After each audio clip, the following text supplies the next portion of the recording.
Hi there friends and welcome to the Amazing Brick Network. My name's Tori Favreau. Thank you so much for watching this video. Please make sure that you do take the time to subscribe. Please, it means the world to me and it certainly helps the channel, that's for sure.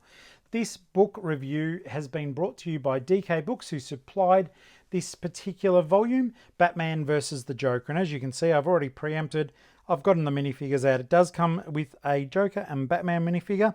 So let's delve straight into the book itself. And it is labeled at 6+ readers. So there's your minifigures. They're fantastic. And we will have a bit of a look at them later. Now, for fans of Lego, this is one of those weird ones. So I'm going to go through it in a bit of depth for you. But who will be the ultimate champion? Or who will be the ultimate champions helps if I learn to read. It's time for a superhero versus supervillain showdown. The Joker and his fiendish friends are causing trouble, but Batman and his superhero allies are ready for battle. Which team will be the winner? You decide. Okay, so as with all the DK stuff, you've got that thick area there that does hold the minifigure so as it doesn't protrude out of the front of the actual book itself.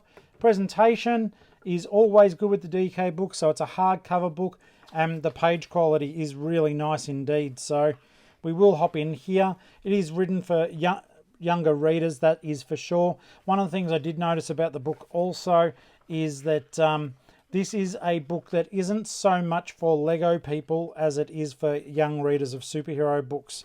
So just be aware of that. All right, guys, so one thing I did love about all this is the fact that they are using a lot of minifigure shots in it. But one thing I did notice as we did make our way through is that there aren't many Lego references within this book. So one thing I will say to you from the very get-go is that this isn't, in my opinion, really a book for Lego enthusiasts.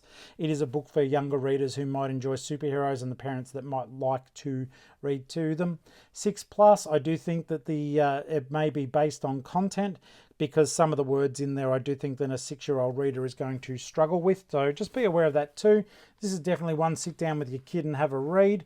And it's certainly enjoyable from that aspect. But from someone who, like myself, who generally looks to the DK books to give me some reference about what particular pieces may have been used, it is letting us down in that regard. These are from the Micro Fighter set that Lego did some time ago. I should just actually read you the book and tell you about the pieces that are in there.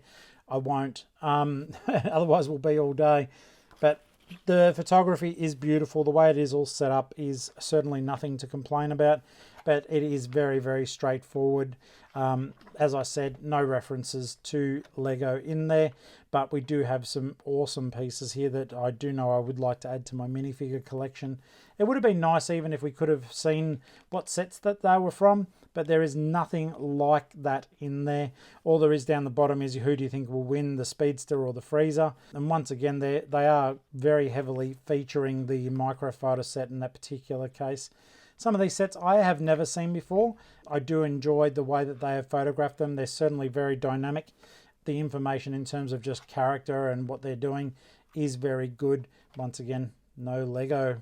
Lego, it's the weirdest thing actually. It's like all Lego, but it's not a Lego book other than the branding. Let's have a look here. So Wonder Woman and Cheetah, get ready for a Wonder Woman 1984. That should be out soon. Every time I see a trailer for that, I'm so keen. Beautiful photography, great quality book, very simple writing, but yeah, not a Lego book. So if we put it in terms of being a Lego book, I would give it like 2 out of 5. If we give it in terms of being a young reader's book, which is beautiful and comes to life very, very well, and the kids just want to read about these characters, I guess, you know, that they're not in full Lego mode, then this would be a solid 4 out of 5. It's going to be a lot of fun. It'll be a great gift. And the nicest thing is that they have included 2 fantastic minifigures for you to enjoy, as I said before. So you've got Batman. We'll just have a little bit of a crack there and go in and have a look at him. As you can see, pretty standard Bat apparel. It's more to the point that I think that the Joker minifigure may be the draw card for many of you who are actually into your Lego, simply because, let's get in on some detail there. As you can see on the print, forgive my hand, it's me moving, it's not you. It's got Arkham Asylum actually written on it, and we turn around and Arkham Asylum is actually printed onto the back of it as well. This did come out initially, and the only way you could get it was in the Arkham Asylum set. So to have it as a minifigure in this book without forking out all that money is a great way of getting this Joker figure. I'm certainly a fan, and you know, the kids can have their own little battles between the two of them. In terms of like looking through and maybe playing with the figures, this is going to be a really fun time for them. So in terms of the minifigures, it is worth the price of entry if you are a minifigure collector, because that guy, he is not the easiest of characters to get, whereas Batman you can get in every second set that you buy, because there are a lot more Batman sets. But ultimately, guys, you know, DK have come through with the goods again. I do appreciate the fact that they have been good enough to provide this book for us to have a look at and to tell you what I think about it. And in this particular circumstance, as I've said, if you're buying it for kids, absolutely grab it. It'll be a lot of fun. If you're buying it for the minifigures, then I'm sure it's worth it too. It's not one of the more expensive books, so be sure to check it out either at your favourite online retailer or your bricks and mortar store. I'm sure you'll be able to snap it up for a bargain. And one of the things, like I always say about these books, just make sure that when you're purchasing from a store, not an online retailer, that the figures are actually in there, because they're a high theft item. So there's nothing worse. I've actually come home with DK books that I didn't even bother paying attention way back when, and yeah, the minifigures were already taken out of there. Tell us what you think below. If you like the book, if it's something that you'd buy, I'd love to know what your thoughts are. I hope that you are enjoying these. And once again, I really appreciate DK for sending this through to me so I could show you. All right, guys, take care of yourselves and each other. And remember, happy building. Bye.